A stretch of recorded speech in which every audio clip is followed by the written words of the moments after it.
Hey everyone, welcome to your November update. So yay to most of you. We sent out the report cards and you guys really did a good job. People really stepped it up and we're very proud of you. If you still are having issues or you haven't had a chance to talk to us, feel free to reach out. We definitely want to help you and want to get you to where you want to be. The other thing is in Massachusetts and most states, radiology registration with the state is coming up. So just keep an eye out for that. When they send you the renewal, make sure that you pay for it and sign up again. And make sure you have the right x-ray numbers, the amount of x-ray units you have in your office. Make sure it's the same as is on your registration. Also CE, we more than happily will help you track your CE. So definitely send it to us, put it in the upload CE part of the portal. We can help and make sure that, people actually have the CE that they're supposed to have. And finally, what I'm going to start to do is do little mini safety meetings. So the first one that I'm going to do today is I want to talk about safety data sheets. I think it's really important. When I go and do classes, I do talk about, going over safety data sheets, picking things that you use the most. So I'm gonna pick a couple things right now and show you what I really want you to do. And then I want you to circle back in your office and see if there's something that you guys use. Super exciting, my face here, wonderful pose. Okay, so basically, I'm a big fan of this search anything section. Anything you want, you just search for. So we're gonna do ultrasonic solution. And we'll do biosonic, ultrasonic cleaning solution, just randomly. So here's the safety data sheet of this, right? So this is how it pulls up. The most important sections, I think, for general use are sections 2, 4, 6, and 8. So section 2 has the hazards, these weird little symbols. But then section 4 has what happens if you get this in your eye. So if you get this ultrasonic solution in your eye, you have to put it in water. This is interesting because this says several minutes in the eye wash, but most things actually say 15 minutes.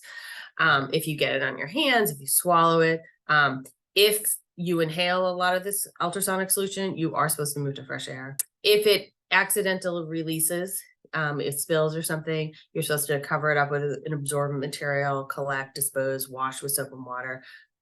Don't put it in the drain. And then section 8 is my biggest, most favorite section. So PPE. So what PPE do you need? So this is ultrasonic solution. I talk about this all the time. When you're using ultrasonic solution, when you're in the sterilization area, you have to wear all your PPE. So you can see here that this is telling you eyes and face. So splash goggles when eye contact is possible, which is anytime you're putting anything into the ultrasonic, there's always chance for splashing. Even when you take stuff out, even when you're futzing with instruments and putting them in bags or cassettes, chances of splashing. So that means either real safety glasses or a face shield. It's good hygiene to practice minimize skin contact. Impermeable gloves should be worn. So that means utility gloves. As we've talked about before, your regular gloves that you wear are porous. They're not 100%. So you should be wearing utility gloves. And then respiratory protection, you should be wearing a surgical mask. And then obviously skin contact, also wear a gown. You're never wearing short sleeves. If you get it on your arms and stuff, we don't want to do that. So this is the PPE that you're supposed to be wearing with us. So let's look up something else. Go look up Cavicide.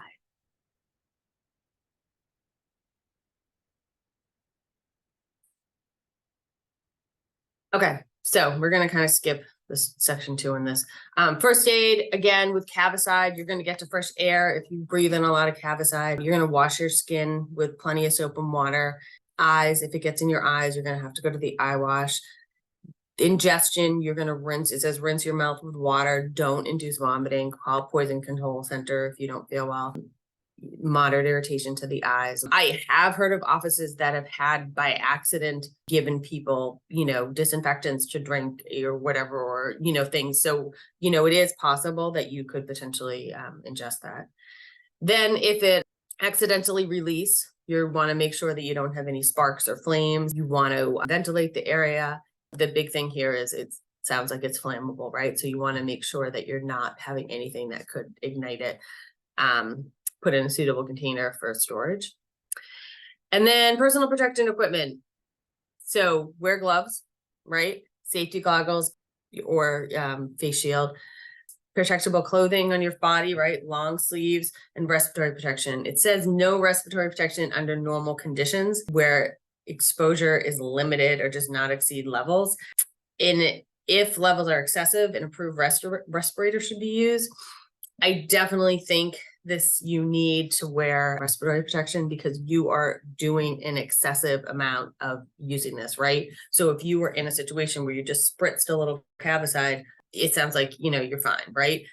But you guys are in an enclosed room and you're really wiping a lot and doing a lot, and there's a lot in the air. So I think it's really important to have respiratory protection. And I always talk about PPE is sort of an all or none thing. So if you're gonna wear PPE, you gotta go all in. So that's respiratory protection, eye protection, shield, long sleeves, and gloves. Let's think of something else that you guys use a lot. Let's look up VacuSol, right?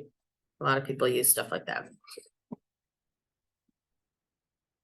All right, so hazard symbols.